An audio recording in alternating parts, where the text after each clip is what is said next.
জানেন তো, আজকে আপনাদের যে ভোলেনাথের মন্দিরের দর্শন করাতে নিয়ে যাচ্ছি, সেখানে একসাথে 12টা জ্যোতির্লিঙ্গ দর্শন করা যাবে। আর তার সাথে সেখানে রয়েছে 51 ফুট উঁচু শিবের মূর্তি, তাও আবার গঙ্গার পাড়ে।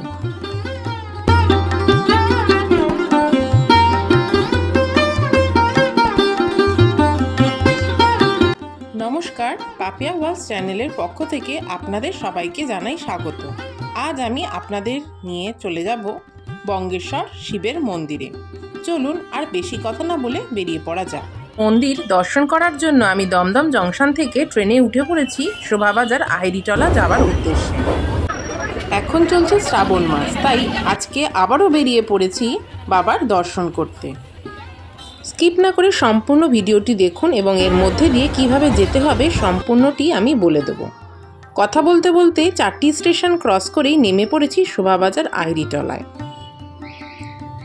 আর ট্রেন থেকে নামা মাত্রই গঙ্গার দর্শন করতে করতে 2-3 মিনিটের হাঁটা পথেই চলে এলাম আহিরিটলার ফেরিঘাটে।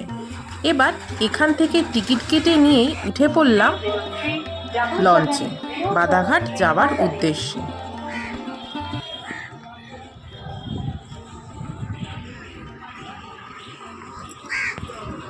এই ফেরিঘাট সকাল 5টা বেজে 30 মিনিট থেকে রাত্রি 9টা বেজে 30 মিনিট চালু থাকে।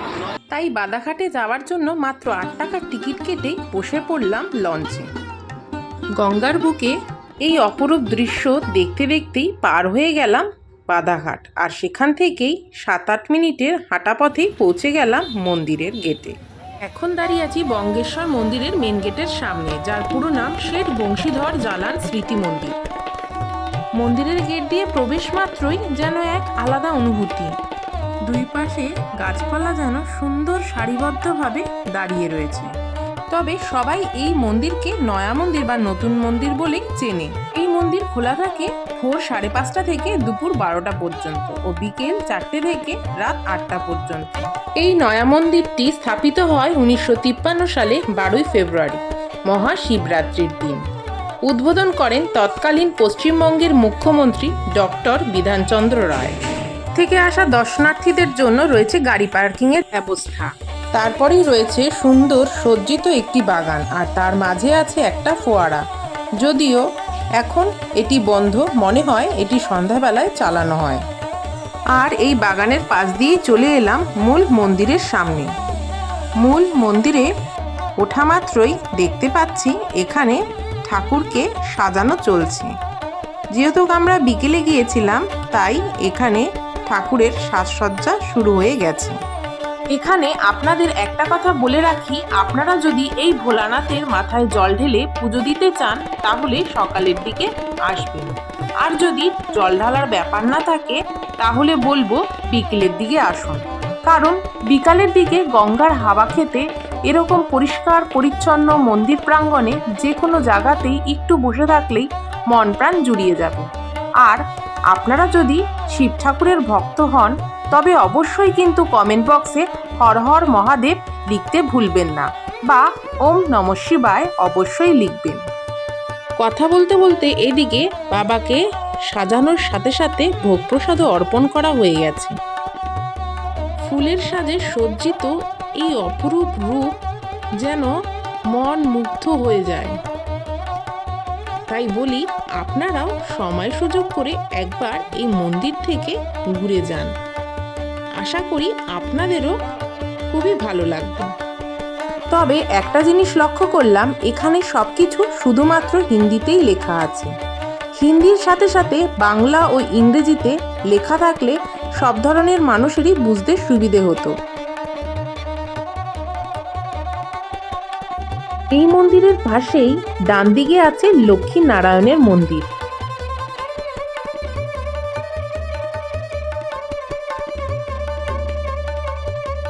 আর তার ঠিক উল্টো দিকেই আছে মাতা গৌরী ও গণেশ ঠাকুরের মন্দির।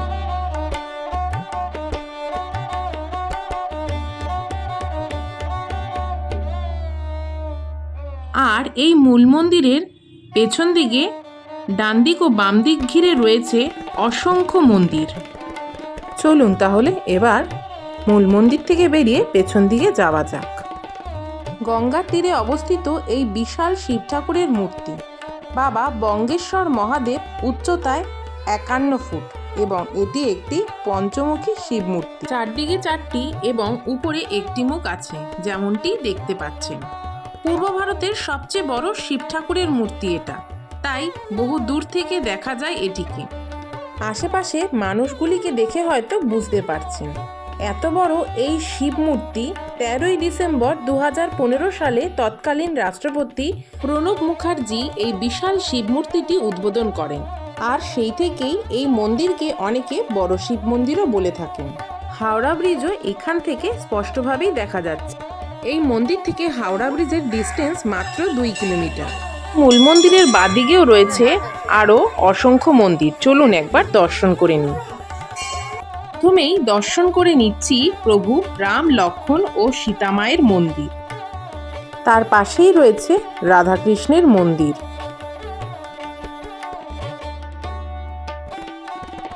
এর পাশেই আছে খাটু শ্যাম বাবার মন্দির। ঠিক তার পাশেই রয়েছে রানী সতী দেবীর মন্দির। এখানে একটা কথা বলে রাখি, পুজো দেওয়ার জন্য ডালার দোকান খুব একটা আমার চোখে পড়ল না। মন্দিরের ভেতরে জাস্ট একটা ডালার দোকানই দেখতে পেলাম। তাই যদি এই মন্দিরে পুজো দিতে চান তাহলে আগে থেকেই ডালার ব্যবস্থা করে নিয়ে আসতে পারেন। প্রস্ফুটিত পদ্মের ওপর বিরাজমান মা গঙ্গার উপর দিকটায় কৈলাস পর্বতের ন্যায় বানানো হয়েছে, যেখানে আছে হরগৌরী বা শিব পার্বতী। আবার মা গঙ্গা দেবীর পাশ দিয়ে গুহার মধ্যে দিয়ে প্রবেশ করলেই আমরা দেখতে পাবো এখানকার আরও একটি বিশেষ আকর্ষণ, দ্বাদশ জ্যোতির্লিঙ্গ। অর্থাৎ সারা ভারতবর্ষের বিভিন্ন জায়গায় যে 12টি জ্যোতির্লিঙ্গ বা শিব ঠাকুরের মন্দির আছে এবং তার ভেতরে ভোলানাথের যে যে রূপ আছে, ঠিক সেগুলোই অনুকরণে এখানে গড়ে তোলা হয়েছে এই মন্দিরগুলো। বলে রাখি, এইখানে এই মন্দিরগুলোতে কোনো পুজো দেওয়া যায় না, শুধুমাত্র দর্শন করার জন্যই বানানো হয়েছে মন্দির। পুরো ভারতে এরকম একসাথে 12টি জ্যোতির্লিঙ্গ দেখার সুযোগ কোথাও আছে বলে আমার মনে হয় না। সবকটি মন্দিরই একটু একটু করে দেখিয়ে দিই আপনাদের।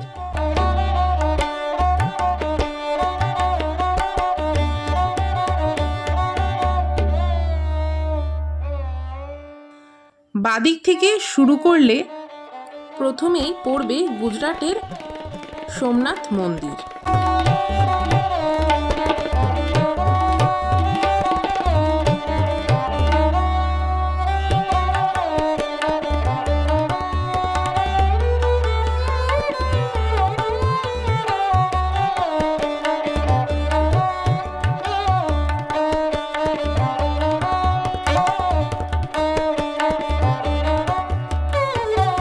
তারপর মধ্যপ্রদেশের মহাকালেশ্বর মন্দির।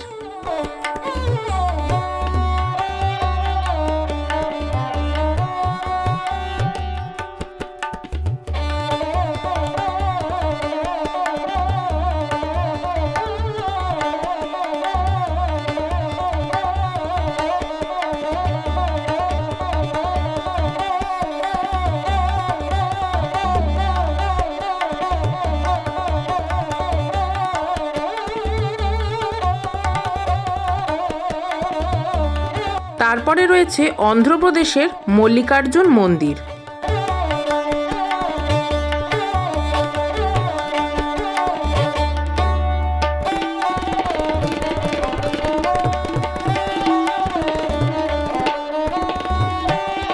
তারপর রয়েছে উত্তরাখণ্ডের কেদারনাথ মন্দির, যেখানে কিনা সবার ইচ্ছা থাকে জীবনে অন্তত একবার যাওয়ার।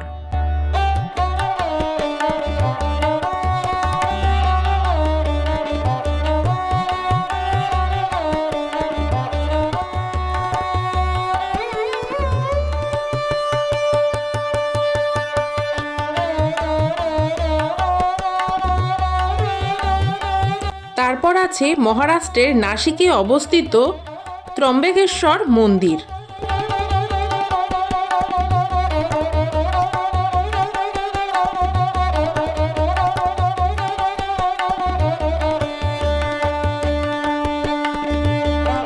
তারপর রয়েছে ঝাড়খণ্ডের বৈদ্যনাথ ধাম।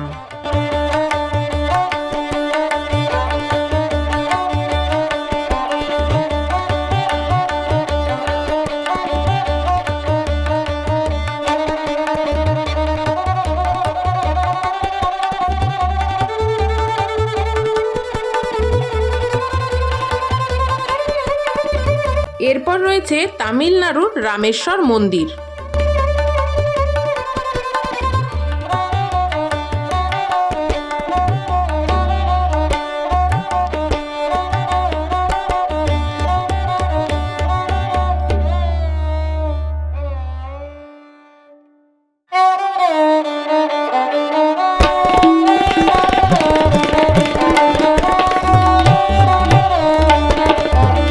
এরপর রয়েছে গুজরাটের নাগেশ্বর মন্দির।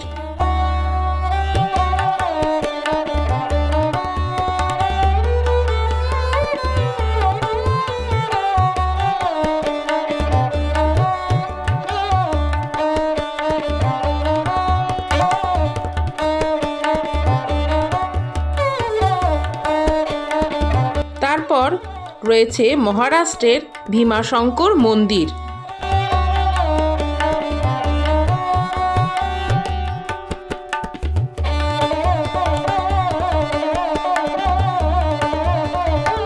এরপর রয়েছে মধ্যপ্রদেশের ওমকারেশ্বর মন্দির।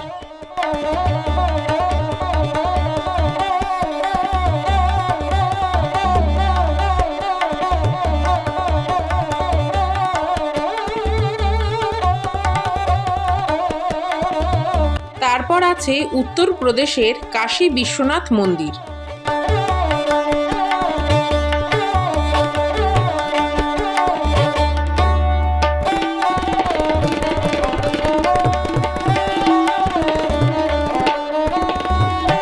এবং 12 নম্বর জ্যোতির্লিঙ্গটি হল মহারাষ্ট্রের কৃষ্ণেশ্বর মন্দির।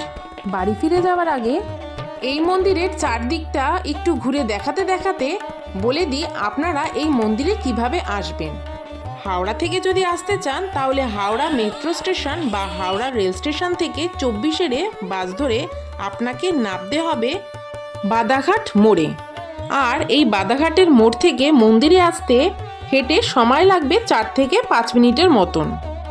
আর আপনারা যদি বিধাননগর থেকে আসতে চান তাহলে বিধাননগর থেকে এক অটো ধরে আপনাকে চলে আসতে হবে প্রথমে আইরিটলা ফেরিঘাটে। সেখান থেকে 8 টাকা ভাড়া দিয়ে লঞ্চে করে চলে আসতে হবে বাদাঘাট।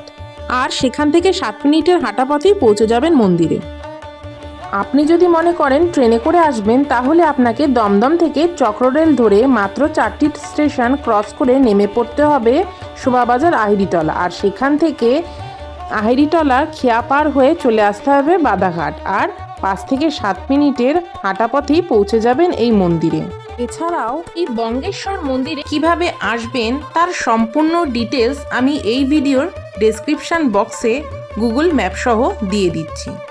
আশা করি আপনাদের কোনো অসুবিধে হবে না।